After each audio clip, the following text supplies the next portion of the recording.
Okay. Can you see the Gemara? Yep. Okay, Gavalter. So let's get started. We're right at the Mishnah, right at the top of Daf Chovov, Shem Havaya, Amar Aleph. So we'll get started. I just wanted to mention today was the Yahrzeit of our Yeshiva Rebel Svei. Really? And he was a very, very special man. So I just want to share. I like sharing the stories that you don't read in the book. I want to share two stories. There's one story, actually, I have a whole bunch of stories, but one story was Revelia had perfect control over every move that he made. He was a disciplined person. And once upon a time, he was taking a drink from the water fountain in his younger years, so he didn't wear a kapata. He was wearing a white shirt and black pants, and he's leaning over by a water fountain. He looked like a regular yeshiva bacher. So someone came up to him and gave him a flick. So, so the normal reaction of any person, it would actually be like to be instinctive, is to turn around. He didn't move, and he said, "Please go away. I don't want to know who did that."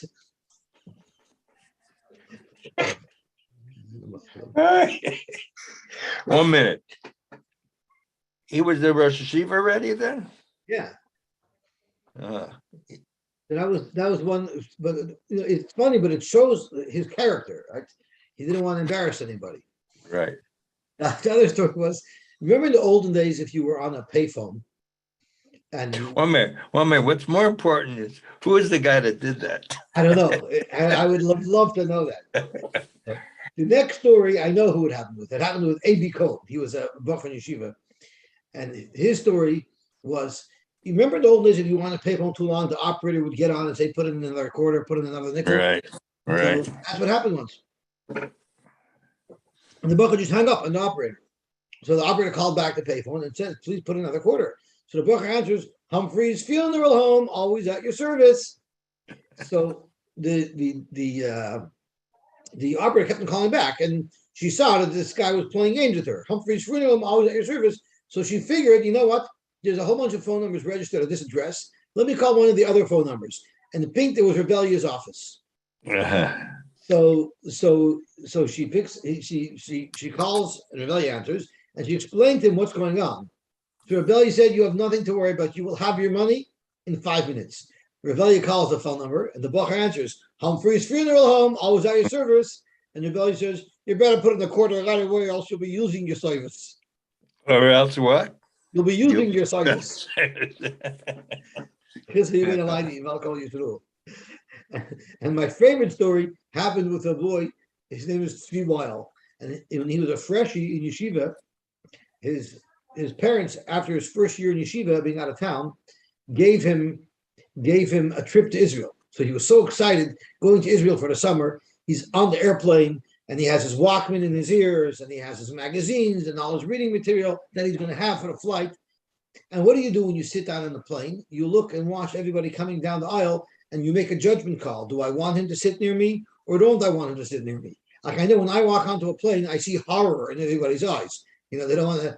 So anyway, so he's there, and he sees Rebellia coming his way. So he pulls off his headphones, takes all his papers, put it in the bag, till Rebellia would pass by. And Rebellia says, "6E, this is my sheet."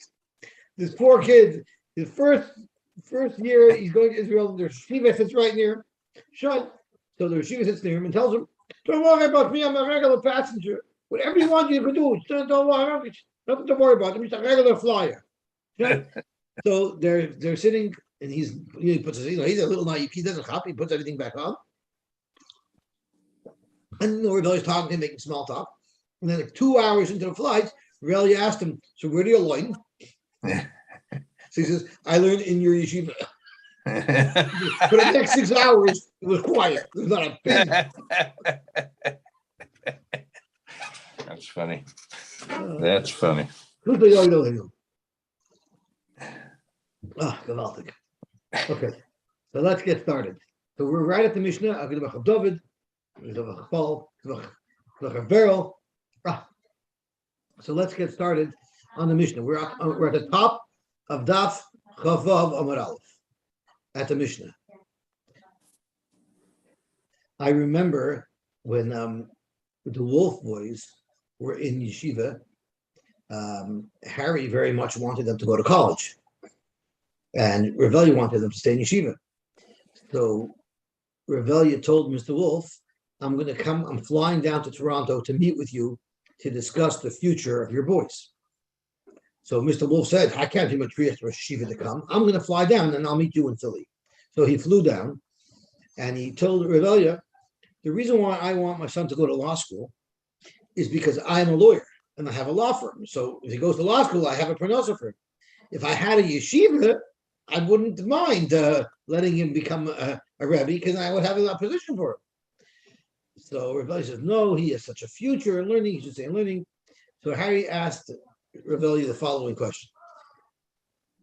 Rabbi, Rosh Yeshiva, if you had a position open in your yeshiva and you were considering two people for the job, your son or my son, and my son was even a little bit better than your son, who would you choose? So Revelia said, I would choose my son. So Harry said, there you got it. In my law firm, I would choose my son. So Revelia told him, in my yeshiva, if my son, I have to give him, but I promise you that if you let your son stay in yeshiva, I will take personal responsibility that he finds himself a good job in chinuch. And I don't know if Revelia was involved in the position that Yosy Wolf got, but Yosy Wolf got a very nice position, and he's still in that position now. But it was a very interesting conversation. Okay, so let's see the Mishnah. Well, So Revelia was one of the presidents of Term Sarah. Yep. He ran a big organization, Term Sarah. Revelia was also a very big fan of Moshe Reichman. And Revelia became a fan of Moshe Reichman because the Mo'etzes Gedolei Torah was once dealing with a certain world crisis. I don't know what it was. And they decided that they need to consult with some Balabatim to hear their perspective to know how to make the move. So to that meeting, Moshe Reichman was invited. So he flew down from Toronto. And Moshe Scherer explained what their issue was and what they wanted input from the Balabatim. And they were going around the table asking each Balabos to share what their perspective was. And Moshe Reichman was sitting in the corner, he wasn't saying anything. So after everyone had their say, Moshe Scherer turns to Moshe Reichman and says, and what do you say? So Moshe Reichman says, I don't understand what we're all doing here. Just pick up the phone and call Reb Shach, and I'll tell you what to do. We have a Gadol Ador that's still alive. My opinion is irrelevant. So when he said that, that's when Revelia became his biggest chus. Okay, let's see the Gemara. So we learned yesterday that there are many men who are involved in making a woman free from her husband, and any such situation, that man who was pivotal in making this woman free from her husband may not marry her. For instance, a woman made a neder that she's aser ba'anoah to her husband, and she went to ask the Dayan, is there any way for me to get out of this neder? And the Dayan paskins no, which means the Dayan basically is paskining that she must divorce her husband. So he's not allowed to marry her because it doesn't look good at all.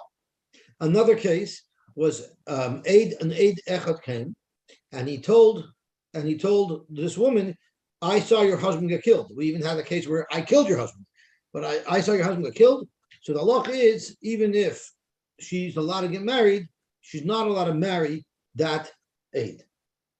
Zok the Mishnah over here, there is an exception. If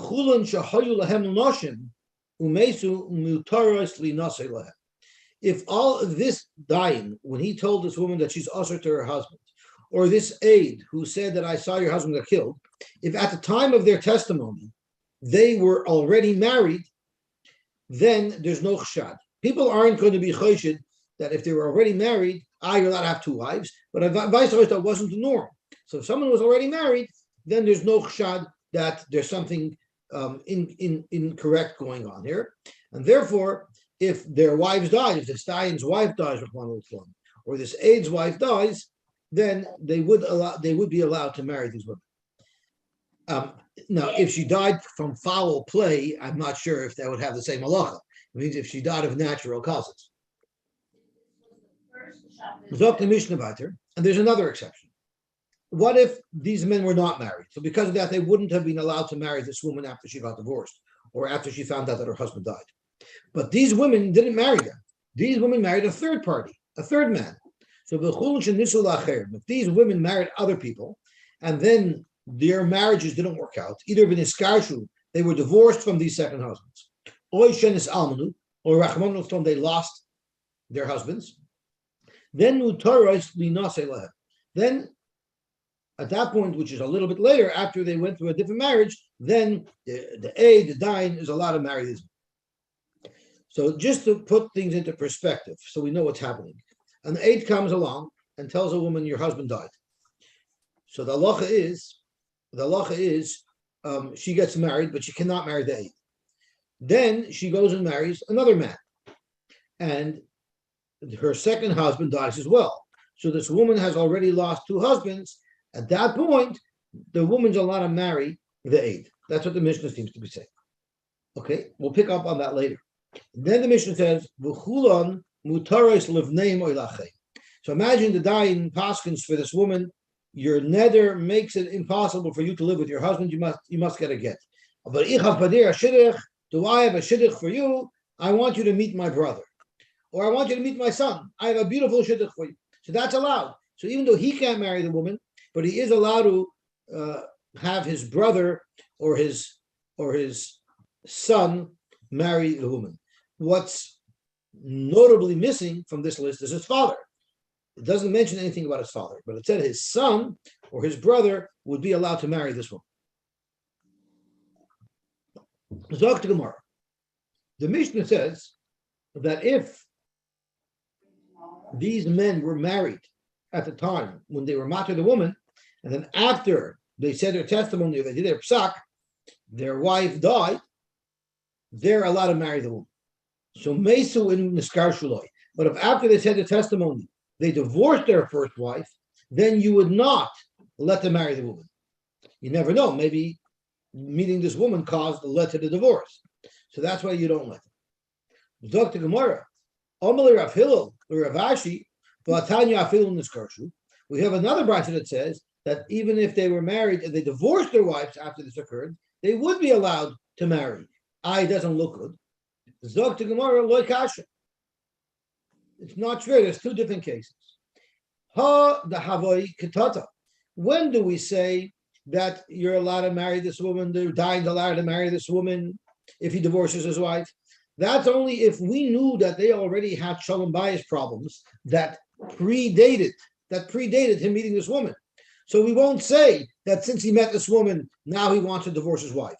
There were already issues in his marriage before. Then he's allowed to marry, after he divorces his wife, he's allowed to marry this woman. But if he was getting along splendid with his wife, and only after he met this woman, suddenly his shalom bayis starts going down, well, that seems to indicate that maybe his shalom bayis went down is because he's interested in a different woman, and that's when it will be usher. That's one pshat, which is Rashi's pshat. But other Rishonim learned it exactly the opposite. If he had shalom bayis problems before, well, then his eyes are looking for he met another woman and he's not happy with his wife anyway. So that's why it's going to be usher. But if he didn't have shalom bayis before, you're afraid that he met this woman, he liked her very much, and he decided that he now is going to pick a fight with his wife so that he can get rid of her, because it was Motza Cheres Noiman. He found a more beautiful woman. He wants to marry this new woman. That you're choshen. So there's two ways to learn this Gemara. Or there's another approach, and you could say hava ha the loy havoy katata. In either case, there was no difficulty with his wife. Everything was going dandy. Yet there's a stira. One brayso says afil nisgarshu, and one brayso says not nisgarshu. V'loy kasha. It all depends on who caused the marriage, who caused his marriage to fail. If he caused the marriage to fail, well, then we're afraid that he's sabotaging his marriage because he wants to marry this other woman. But if the wife was the one who was responsible for the marriage failing, so then there's no shot on him, and therefore he's allowed to marry this woman. I don't know who and how you determine whose fault it was why their marriage fell apart. I have no idea how they would assess that. But I know there's a famous story with the Satmar Dayan, where a couple came in and told the Satmar Dayan, we want a divorce. So he asked him, why? Favus wilt ihr getten? Why do you want a divorce? And boy, did they both start shouting, he's a Machal Shabbos and he doesn't learn, and he doesn't daven, and he's great, and he's a noif, and he does this, and he does that. She's screaming. And he's also all worked up, and he's screaming, and she doesn't clean, she doesn't cook, and she's running around with other men, and she's so nasty. So this is going on for like 20 minutes. They're both screaming and contradicting each other. Finally, they run out of gas, and they just said whatever they had to say, and it's done. And then the Samadain, in a very calm voice, says, "In a chitz von alstein, favus will man sich getten." In other words, I could see right through you. This is the mutzling. I want to know the reason why there's a problem. So I don't know how that's determined, but I'll call upon him. The Gemara uses that as a chiluk.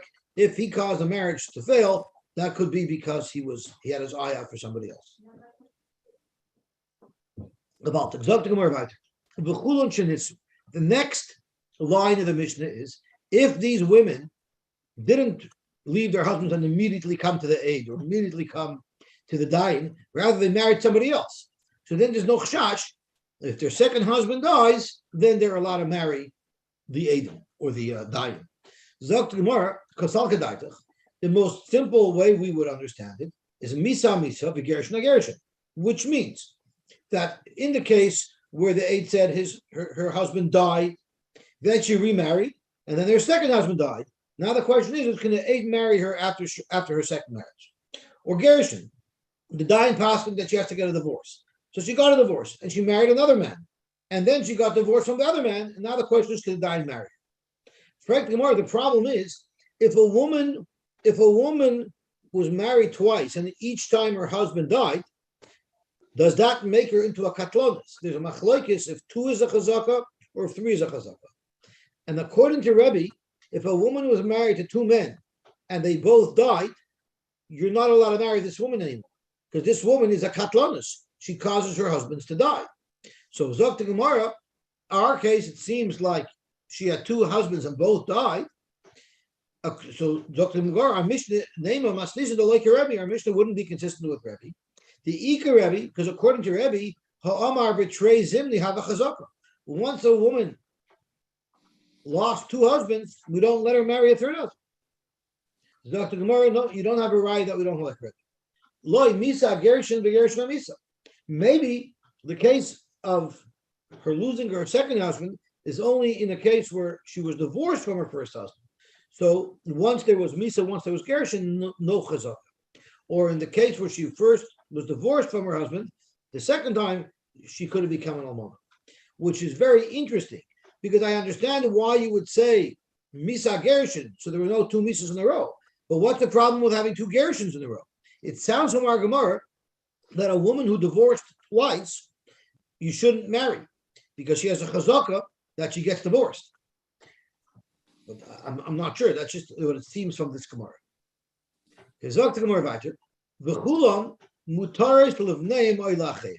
Even though this dying cannot marry this woman, but his son is allowed to marry the woman, or his brother is allowed to marry the woman. What's the chiddush? The chiddush is if this woman is married to my brother or my son, I'm going to have access to her. I'll see her from time to time. And maybe the reason why you can't marry her, but the reason why... And it becomes an Arava. She becomes a real Arava, that's right. But maybe the reason why you wanted this woman to marry your son or your brother is so that you'll be able to be mizana with her, because she'll be around. You'll know where she is. You'll keep in touch with her. So, Frank the Gemara, why is this different from another case?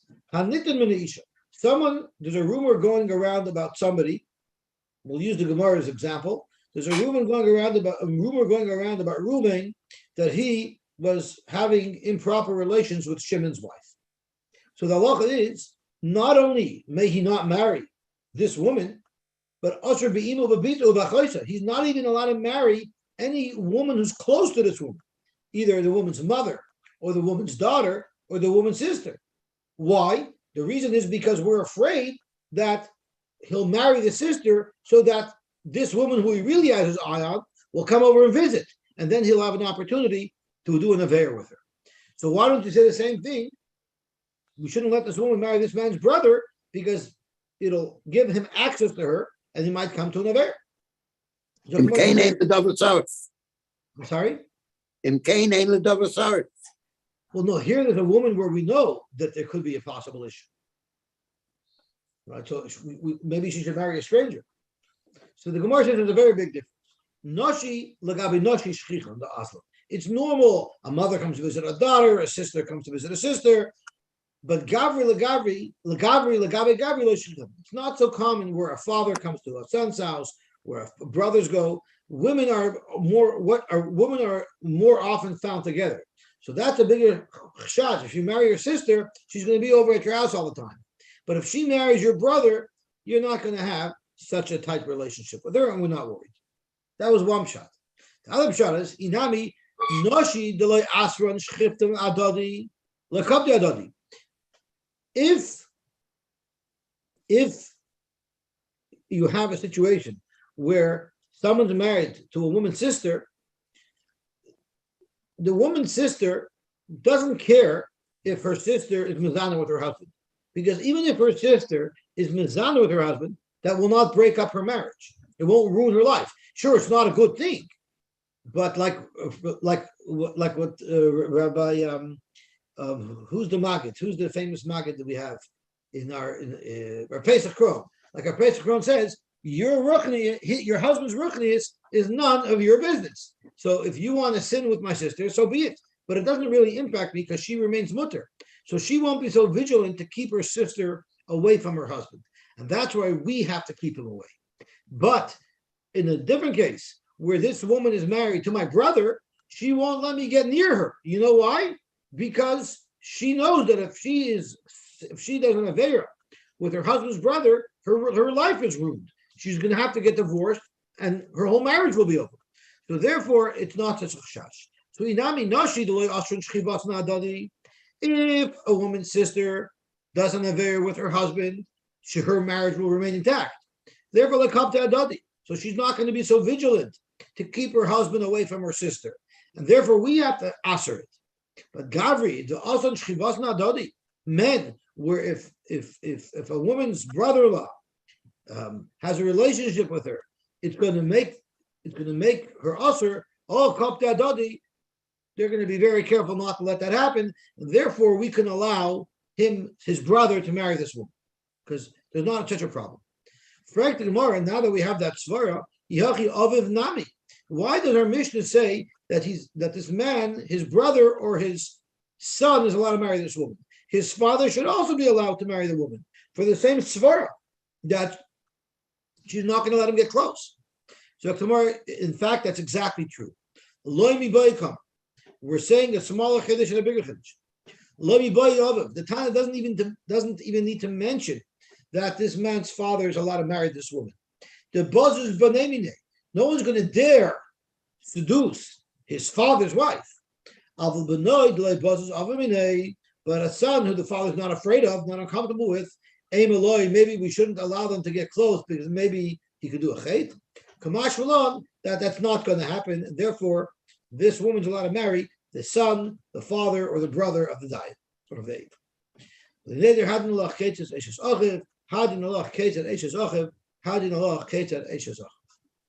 Rabbi the Spanish used to say, all that we learned, not one in a million years.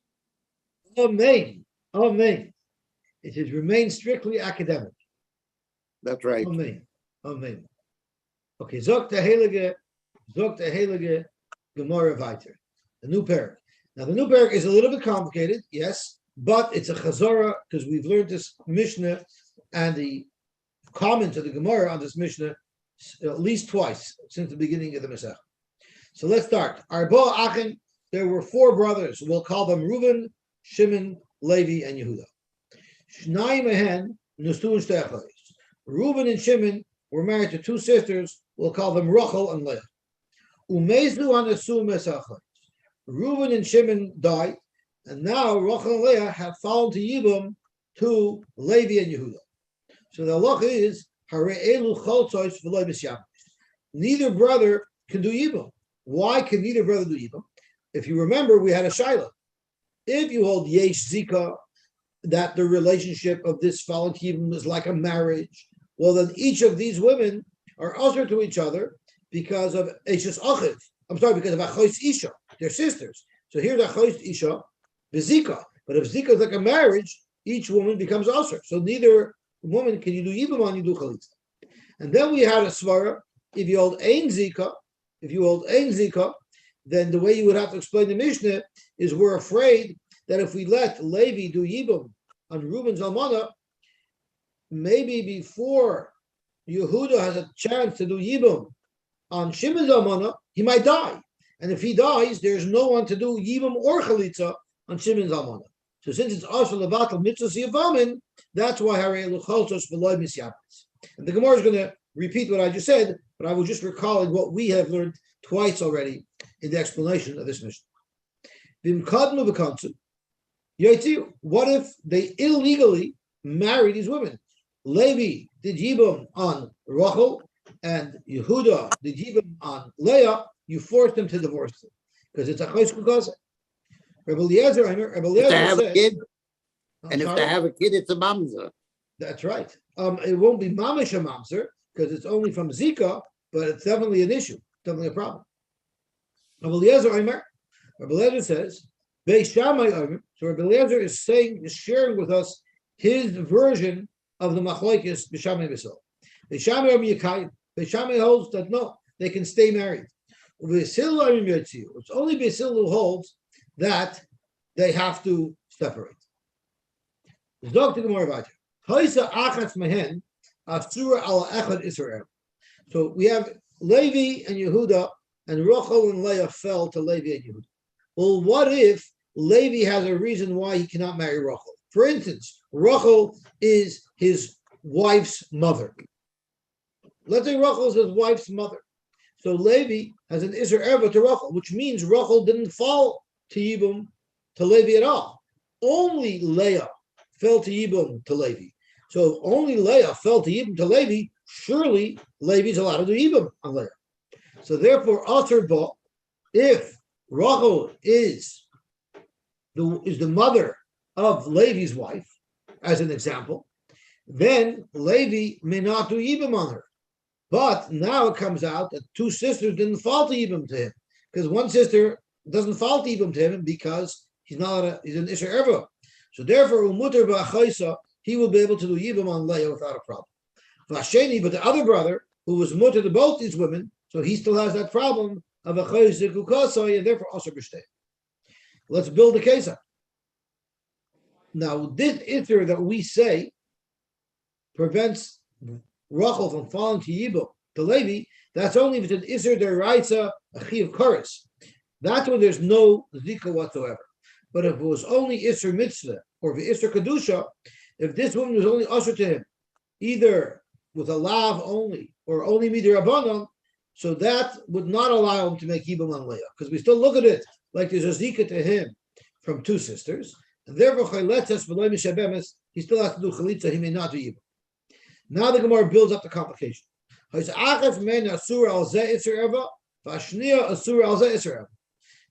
and Yehuda, Levi had a problem with marrying Rachel, she was a chi of kares to him, and Yehuda was a chi of kares to Leah. So now what really happened is that Rachel only fell to Yehuda and Leah only fell to Levi. So if that's the case, then Asura Lazeh, Mutarat Lazeh, Asura Lazeh, Mutarat Lazeh. The one that's usher to Yehuda could marry Levi, and the one that's usher to Levi could marry Yehuda. This is what we meant when we said earlier, if you have two sisters, well, one of them is usher to him, then the other one is completely mutter to him, like a regular woman who falls to Yibum, and therefore he can do Chalitza or Yibum, whichever one he prefers. What is the Havamina that it should be?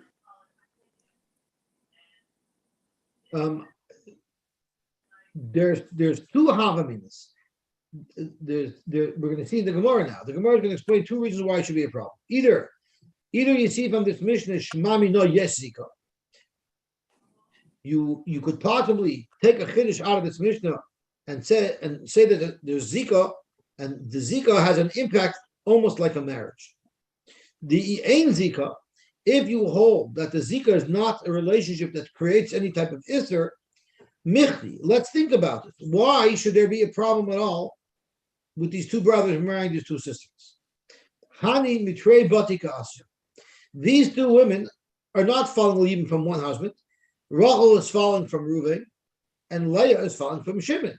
So if that's the case, there's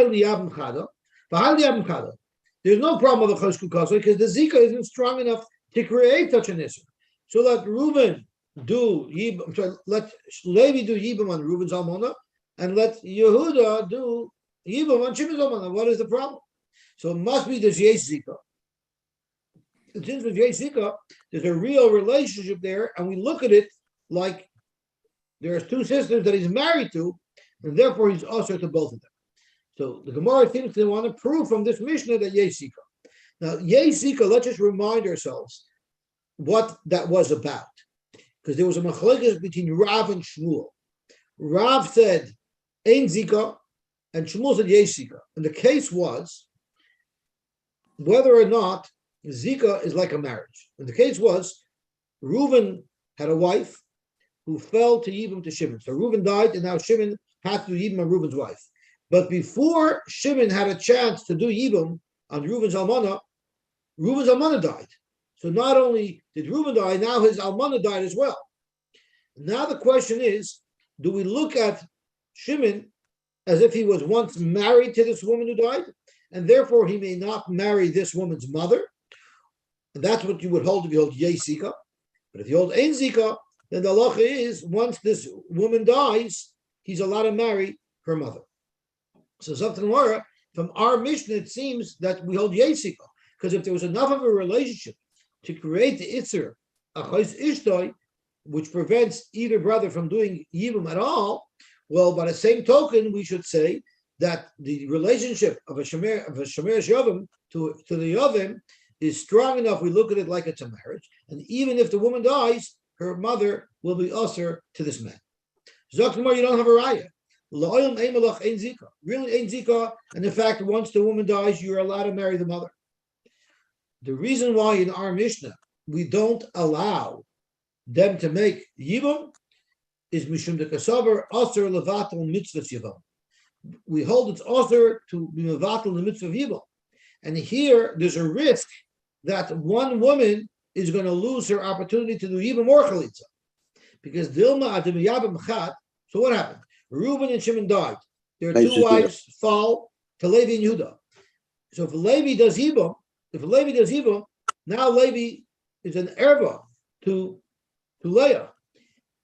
And if after Levi does yibum, if before Yehuda has a chance to do yibum on Leah, if he dies, so now Leah has no one to do yibum or chalitza on her, and she won't get the benefit of what yibum or chalitza does. And we don't want that to happen. And therefore, even if you hold ein zika, we still won't let Levi make yibum, because if Levi makes chalitza, then even if Yehuda dies, Levi can do chalitza on Leah.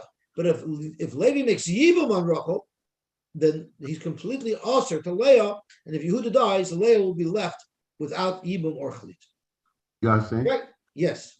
Why do we care? If there's no one left to do yibum with her, and there's no one left to do chalitza with her, so she goes out. Oh, why do we care? That's a beautiful question. Now we know when someone makes yibum, so the child is yakum al mace, right? We say that the child yakum shmoi to the name of the mace. There's a oiftun shemayim. I mean, we don't understand the depth of what yibum does, but for sure yibum does a big tikkun. We actually said that wasn't our Gemara here holds that chalitza also accomplishes something in shemayim, and it's that she's going to lose. Because the mitzvah even evaporates because it's no longer relevant to her. But she's going to lose whatever in Shemayim chalitza does. And that's what we're concerned about. So is this a mitzvah saseh of some sort? It's a. Well, we know that there's definitely a mitzvah to say to do yibum, and there's a mitzvah to say to chalitza. But the question is, it's not a mitzvah chiyuvis, because we learned that the most poskim paskin that if a woman decides, I don't want yibum, I don't want chalitza, I'm not going to get remarried, I'm happy remaining usher, then we don't force her to do yibum or chalitza. So it's a mitzvah, but it's not. It's a mitzvah like shchita. If you want to eat kosher meat, there's a mitzvah to shech. But if you don't want to eat kosher, if you don't want to eat meat, then you don't have to shech. So for the Gemara, then there are a lot of things. If you don't eat meat, it's no. There's a whole bunch of things that you can't do. But so let's say eating meat on a regular Tuesday, there you have to shech, but there's no mitzvah to shech on Tuesday. So you're right. There are certain times where I need to eat meat. Maybe there will be a mitzvah, but in a time where there's no mitzvah to eat meat, would shchita be a mitzvah? So of course it is, but you don't have to shech if you didn't want to eat meat on those days. So the fact of the Gemara, Bishlama, if you're going to understand the reason why these two brothers can't do yibum is because of Zika, it makes sense why the case of the Mishnah. Well, if you believe it or not, in Yevamos the cases are very complicated. But you shouldn't think that the Tana is trying to confuse us. The Tana is actually trying to pick the simplest and clearest case that will illustrate the halacha that the Tana is trying to illustrate. So, Zok the Gemara, if the pshat in our Mishnah is Yesh Zika, I understand why the Tana picked a complicated case where there were four brothers, Reuben, Shimon, Levi, and Yehuda. Because if it only picked the case of three brothers, Reuben, Shimon, and Levi, and the Mishnah would have said that these two women, since they're sisters, if they fall to Levi, Levi cannot do yibum to either of them because of Yesh Zika, we would be missing an important piece of information. If Levi is the only brother, so then it's a very strong Zika, because the Zika is only to Levi. But if Levi has a brother, Yehuda, so now the Zika to Levi isn't so strong, because the Zika is to one of the two brothers. It's a weaker Zika to each of the two brothers. So our Tana wants to tell you a chiddush, that not only do I hold Yesh Zika when there's only one brother, but even if there's two brothers, so it's not even defined who's going to do the evil, because there's two brothers, that Zika is also strong enough to create an issue to both brothers. So according to the first drought that I'll tell Yesh Zika, we understand why they kind of picked a more complicated case with four brothers. But if the whole reason why the Tana is saying it's usher is to teach us the rule of usher levatel mitzvah tzivamin, well, with three brothers, we would have had all the information you need. With three brothers, there's no Zika, so why can Levi not do yibum? Levi cannot do yibum because usher levatel mitzvah tzivamin, because if Levi does yibum on Rachel, he won't be able to do chalitza or yibum on Leah. So the Mishnah could have shared that halacha with us in an easier case. So why did the Mishnah pick a complicated case with two brothers? The Mishnah has a special chiddush in how careful we have to be not to be mevatel mitzvah tzivamin. And the Mishnah is saying, "Lo miboy plus." The Mishnah doesn't need to tell me that if there's only three brothers, which means there's only one brother to do yibum, there the vaday batel mitzvah tzivamin. In the case where there's only three brothers, if Levi does yibum on one, it's vaday going to mess up the yibum for the other sister. It's not a suffix, it's a vaday. So if it's a vaday being mevatel mitzvah tzivamin, for sure that's not allowed. Aval dalid, but maybe if there's two brothers here, maybe then you do let Levi do yibum, because I'm worried that Yehuda's going to die. Maybe I'm not worried that Yehuda's going to die. Maybe maybe I'm not worried that someone might die. Kamash on our Mishnah that you have to be so careful not to be mevatel mitzvah tzivamin, that even if it's a possibility that there'll be a bittul of mitzvah tzivamin, we won't let Levi do yibum. So somebody asked me, well, if that's the case, maybe you should never ever allow two brothers to marry two sisters, because what's going to happen is if one of the brothers dies without children, they won't be able to do yibum. If you're so worried about usher levatel, so don't even let two brothers marry two sisters. So that's a good kasha. It's a good kasha, and I'm going to tell you why I think it's a good kasha. Because the Gemara later on tells us that there's a mitzvah to marry one's niece. And the Gemara says, what type of niece should one marry? Not your brother's sister, rather your not your brother's daughter, rather your sister's daughter. So it's interesting. Why would the Gemara say that you should marry your sister's daughter and not your brother's daughter? So there are those Mepharshim who explain, because if you marry your brother's daughter, it will be impossible for your brother to do evil. So therefore, you shouldn't even get into such a marriage that could lead to Bittul Mitzvah Shivam. That was an interesting point. That was your son Moti's Kash. Zok the Gemara Vacher. Ihachi, if you're trying to tell me a Chiddush, that even if there's a chance that the mitzvah of Yibum would be bottled, so why limit it to 4 brothers? Maybe even if there are 5 brothers. Ihachi, and we'll turn the blot over, Chamisha Nami.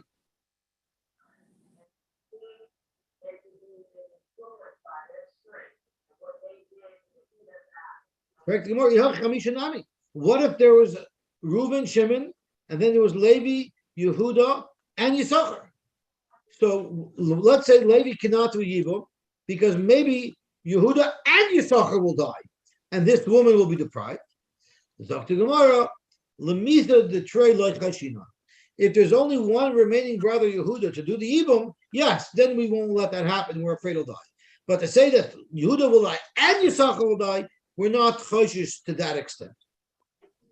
Amar Rabba bar Avuna Amar Rav. What about a more complicated case? Reuven, Shimon, Levi, Yehuda, Yisachar, 5 brothers. Reuven, Shimon, and Levi are married to 3 sisters. So Reuven is married to Rachel, Shimon is married to Leah, and let's say Levi is married to Bilhah. So Rachel, Leah, and Bilhah are sisters. We have 3 brothers married to 3 sisters, and then there's 2 brothers that are unattached. And Reuven, Shimon, and Levi die. So Sholosh Chodesh Yevamos shenaflu lefnei shnei achim. So Rachel, Leah, and Bilhah now fell to Yibum, to Yehuda and Yisachar. So how do they do this? So the halacha is lefnei shnei achim Yevamos. So the halacha is zeh chodesh lachas. We'll have Yehuda do chalitza, let's say on Rachel, v'zeh chodesh lachas, and you'll have Yisachar do chalitza to Leah. V'mtzoyis, which Rashi says the 3rd remaining one, which is Bilhah, shricha chalitza mishneim. They both have to do chalitza. Why do they both have to do chalitza? Dr. Gemara, Amalei Rabba, I'll tell you why. Midika amrit emtzoyis shricha chalitza. Since you're telling me that Bilhah needs chalitza from both of them, normally only one of the brothers have to do chalitza. It teaches you that Katzavris Yesh Zika Vahavala Chalitza Psula. It must be the Yesh Zika, which makes it a Chalitza Psula. The Chalitza Psula Tzarech Lachshar Kalach. So let's stop for a moment.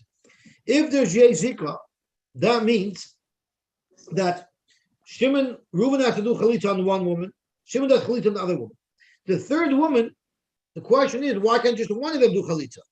The answer is because when is a chalitza a full power chalitza that will make this woman completely mutter to all the brothers? No, not to all the brothers, from all the brothers. She's completely mutter l'shuk, not connected at all to all the brothers. That if the chalitza is a grade A chalitza. What's a grade A chalitza? A chalitza where the person who did the chalitza had an option to do either yibum or chalitza, and he chose chalitza. That's a chalitza that if one brother does, it takes care of it for the whole family. But this third woman, Yehuda couldn't do chalitza, couldn't do yibum on her because Yehuda already did chalitza on her sister. Yisachar can't do yibum on her because Yisachar already did chalitza to her sister. So neither one of these brothers could do a yibum if they had. Neither of them had the option to do a yibum on Bilhah. So therefore, their chalitza is a shvacher chalitza. It's a chalitza in the case where they couldn't have done yibum. Whenever you have a shvacher chalitza, one brother's chalitza won't be enough. All the remaining brothers have to do chalitza. So let's see this again. Yosy? Yes. Until now, we learned that the problem with a chalitza is yibum. So this is like a whole. I don't understand what you just said. What does that mean? If you have a chalitza, you're not allowed to be. Oh, not a chalitza. I'm sorry, I'm using the wrong words. I'll put it this way. What I'm trying to say is this is a chiddush. We haven't seen this idea that that there's that because of a zika, it makes it a chalitza psula, and you need two people. We haven't seen that so far. Am I correct? Well, no, achois chalutzosoi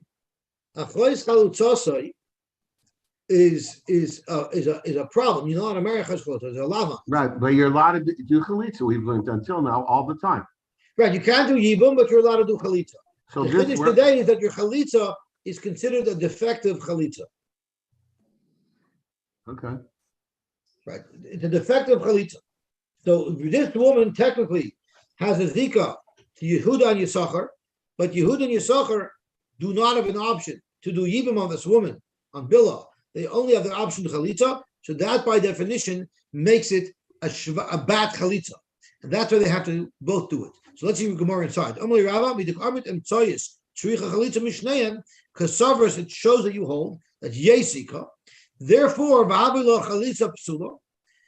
the chalitza that they're doing to Bilah does not give them an option of yibum. The chalitza psula tzarich lachshar al kolach. So let's just see Rashi inside. Chalitza psula tzarich lachshar kloimer midika amrit shricha chalitza mishnein. Since you're saying, Rav, that this woman Bilah needs to get a chalitza both from Yehuda and from Yisachar, kasavris, it reveals what you're thinking, that you hold alima mitzvahs zikas Yevamos, the zika that this woman Bilah has to them, lemirmi at her value. It means that there's a connection between Bilah and Yehuda, and there's a connection between Yisachar and Bilah. They're both connected to her. The chalitza al korchach chalitza psulahi. This chalitza is a defective chalitza. It's a weak, it's a bad chalitza. Why is that? If you wanted to make yibum, you would not have an option. She's the sister of the woman that you made chalitza. You're not allowed to marry that woman. There's an isser lav. Hilchach lav mal Yosy. Therefore, even if you do a chalitza, it's not a grade A chalitza. And since it's not a grade A chalitza, it might sever your connection to her, but it will not sever your brother's connection to her. Therefore, it's richalachser al kulam. The zika detervayu b'chalitza dechada. The zika that the two brothers, Yehuda and Yisachar, will not be severed if merely Yehuda does the chalitza. Mishum dalima zika, because there's a strong connection between her and Yisachar and between her and Yehuda.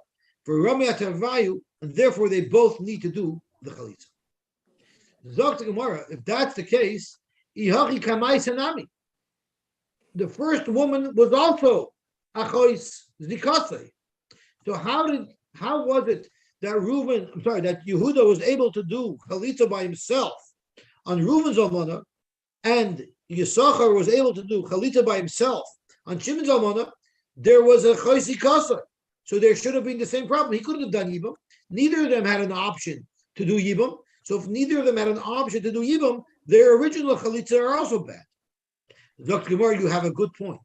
If when Yehuda did chalitza on Reuven's almana, Shimon had already died, and now Shimon's almana and Reuven's almana both fell to him, you're right. He didn't have the option to do yibum. He was only able to do chalitza, and his chalitza would be a defective chalitza, and his brother would have to make chalitza as well. But we're talking about a different case. First, Reuven died, and his wife Rachel was the only woman who was fallen to evil. And then Yehuda went and made chalitza on Reuven's almana. At that point, he could have just as easily done yibum on Reuven's almana. So therefore, his chalitza is 100% chalitza. So naflo chada, first Rachel, the almana of Reuven, fell to yibum, and chalat Reuven. Reuven did chalitza, so he has different brothers. So I'm calling him Yehuda. Yehuda did chalitza, and it was a perfect chalitza because Yehuda could have done yibum. Then naflo, then the next brother died. We call him Shimon died. Now his wife Leah fell to yibum. Now she's not going to fall to yibum to Reuven to Yehuda anymore, because to Yehuda she's a chois chalutzasei.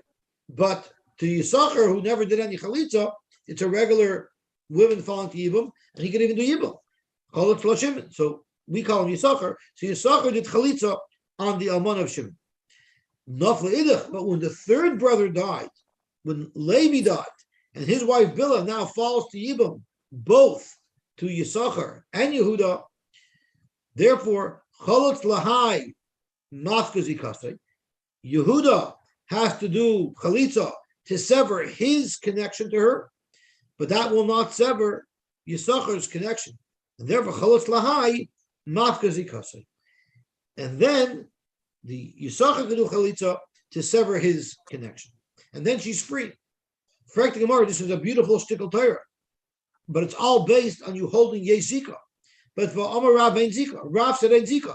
Back there on Yud Beis or on Yud Gimel, was it Yud Zayin? I don't remember where it was. Back there, what did Rav say? Rav said that if the woman, the Yevama dies, you're allowed to marry the mother. So you see clearly Rav holds Ein Zika. So if that's the case, why is there a problem over here? Why isn't one chalitza enough? This whole halacha that we learned, this whole halacha is not, according to him, I don't agree with this Rav. But if you hold like Shmuel, that Yeshika, then you're going to need both brothers to do chalitza on the third almana. Okay, let's stop over here, and the Mitchell will pick up on this tomorrow. I want them to have a good tavach. Like Roberto said, all of the things we learn should be academic only. We should have a geshmaka, zisa mazel to kavach. Oh yeah, good for I'm not saying it. I'm saying Martin Nussbaum used to say that every case that they bring here in the Gemara is la'hoya v'lo nivra. It can never happen. Amen. It never happened. Okay, good. Baruch Hashem, that's how it should be. That's how it should be. Gewaltig. Okay, I get the vote. Okay, I get the vote. Yosy? Yes. I'll just wait if anyone else has any questions. I have two questions for you.